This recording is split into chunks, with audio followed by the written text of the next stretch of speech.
हमार सरकारी बा नहीं रानी बिजनेस कोनो भारी बा। अरे बात के समझा सुना नहीं नौकरिया हमार सरकारी बा नहीं रानी बिजनेस कोनो भारी बा।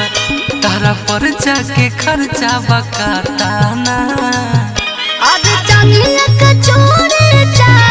चाहे सोने के कंगना आहो पिया चाहे सोने के कंगना जाए के बजरिया से ला दे जाए के बजरिया से ला दे ए हो मोर सजना जाए के बजरिया से ला दे ए हो मोर सजना।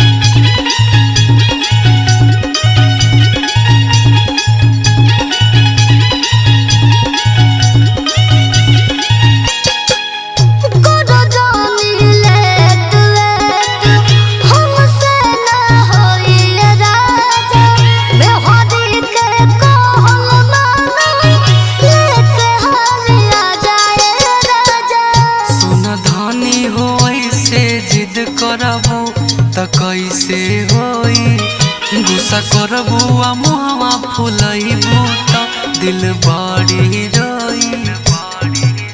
कर तारू डिमांड काहे ताना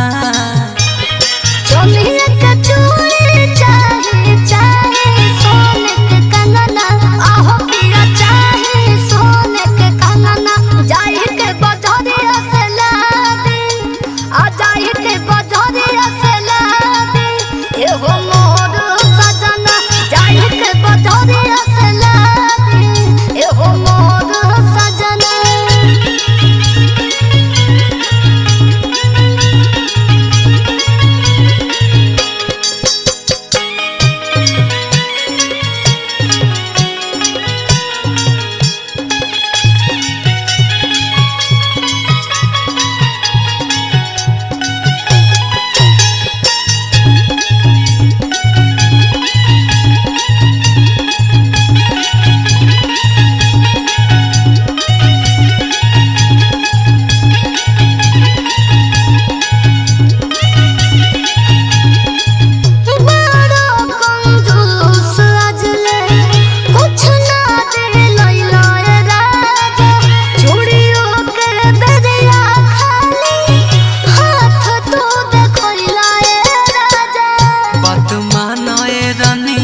खाली मोरे अकाउंट बाटे अभी धंधा भइल बाटे मांदा नाए माउंट बाटे लेके आई बुझाई अब पटाना।